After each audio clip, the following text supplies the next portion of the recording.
در کنار رویدادهای سیاسی، امنیتی و اقتصادی، سال 2025 میلادی برای افغانستان سال همراه با فرصت‌ها و چالش‌های اجتماعی بود. سالی که از محدودیت‌های آموزشی و بازگشت گسترده مهاجران تا مسائل گردشگری، رویدادهای طبیعی و تلاش‌های بازسازی را در بر گرفت. در این سال محدودیت آموزش دختران بالاتر از صنف ششم برای چهارمین سال متوالی ادامه یافت، اما در مقابل تمرکز حکومت بر آموزش دینی در سراسر کشور افزایش یافت و هزاران دختر و پسر به فراگیری دروس دینی مشغول شدند.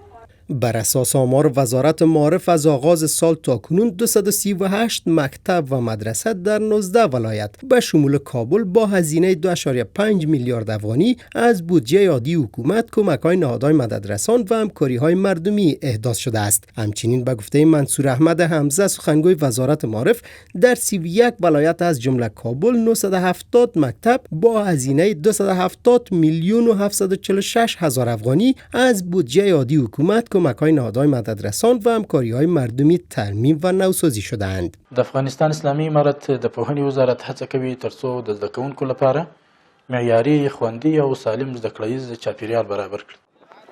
در سال 2025 افغانستان شاهد بازگشت گسترده مهاجران بود. بر اساس گزارش تازه کمیساریای عالی پناهندگان سازمان ملل، در این سال نزدیک به 2.8 میلیون افغان از ایران و پاکستان به کشور بازگشتند. اما سخنگوی وزارت مهاجران و عودت کنندگان به خبرگزاری آفاق گفت که از آغاز سال 2025 میلادی تا کنون از کشورهای پاکستان، ایران و ترکیه 1,821,107 تن که 392,720 خانواده را تشکیل می‌دهند به کشور بازگشتند.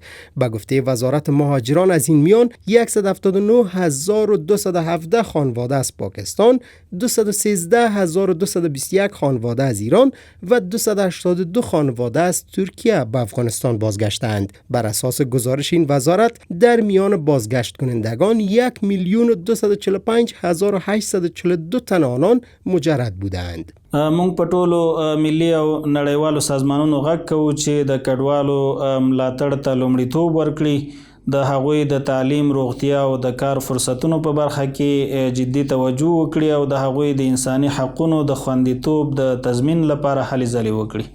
در کنار چالش‌های مهاجرتی، در این سال صنعت گردشگری با تامین امنیت در کشور رشد کرده و هزاران بازدید کننده، عمدتاً گردشگران خارجی، از مکان‌های تاریخی و جاذبه‌های طبیعی افغانستان دیدن کردند. بر اساس آخرین آمار وزارت اطلاعات و فرهنگ، در سال جاری حدود 10,000 گردشگر خارجی از مناظر طبیعی و تاریخی ولایت‌های نورستان، بامیان، کنر، ننگرهار، پروان، کاپیسا، بدخشان، تخار، هرات، غزنی، قندهار و کابل بازدید کردند.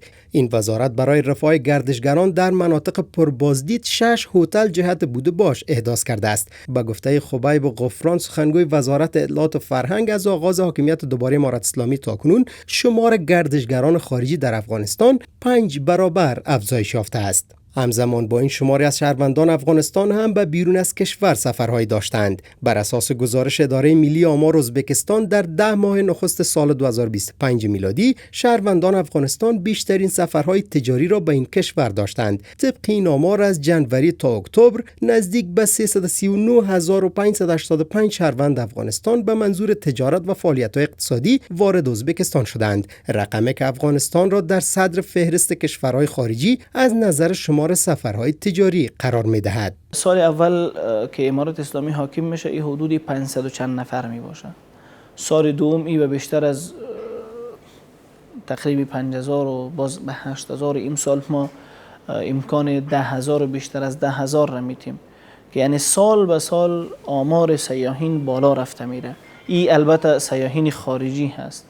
در مبحث سیاحین خارجی دیگه تصویر خوبی از افغانستان ارائه شده برای مردم، برای جهانیان و ما امیدوار هستیم که در آینده های نزدیک که وزارت اطلاعات فرهنگی را درک کرده خدمات خوبی را ارائه بکنیم که چندی قبل ما 10 تن فارغین داشتیم در بخش‌های مختلف، در بخش توریسم و هتلداری، که ما به شکل مسلکی خدماتی که نیاز دارن نمی سیاحین ما ارائه کرده باشیم.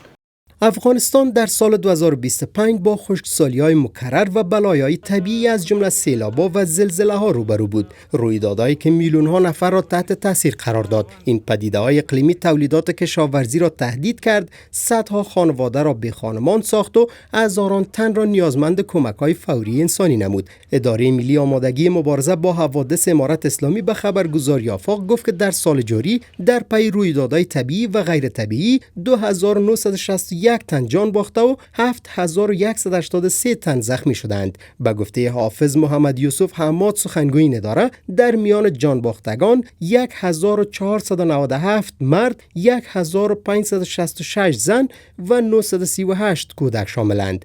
او افزود که در این رویدادها هزاران مسجد، مکتب، کلینیک، پلچک، کانال، چاه و کاریز تخریب شدند و بیش از 580 کیلومتر سرک و 180,300 جریب زمین زراعتی و باغ نیز آسیب دیدند. په همدې حال کې له پیښ سره د مبارزې آمادګۍ ملي اداره له خپلو امکاناتو څخه په ګټې اخیستنې او د همکارو مؤسسو په همکارۍ چې له دې ادارې سره هوکړلیک لري توانېدلې ده چې د 2025 زیږدیز کال له پیل څخه 440,416 کورنیو ته خوراکي، غیر خوراکي او نقدي مرستې وویشي چې له دې جملې څخه 211,908 کورنیو ته خوراکي او غیر خوراکي او 222,628 نورو کورنیو ته نقدي مرستې ویشل شوي دي چې د ویشل شویو نقدو مرستو اندازه ټوټال 1,2,7,902,728 افغانۍ کیږي.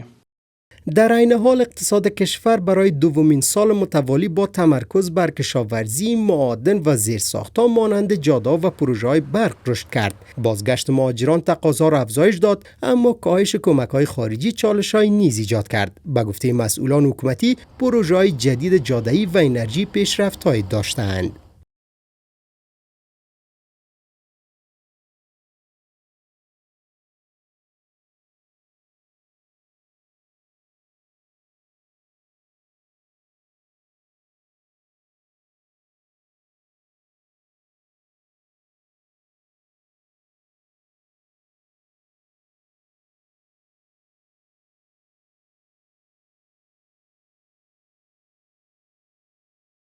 سال 2025 در حال به پایان رسید که افغانستان در کنار دستاوردها هنوز هم با چالش‌های در زمینه مهاجران بازگشتی، فقر، تأثیرات اقلیمی روبروست. بر اساس برآوردهای بین‌المللی با وجود رشد اقتصادی و پیشرفت در زیرساخت‌ها و گردشگری در افغانستان، میلیون‌ها نفر همچنان به حمایت‌های بین‌المللی نیازمندند.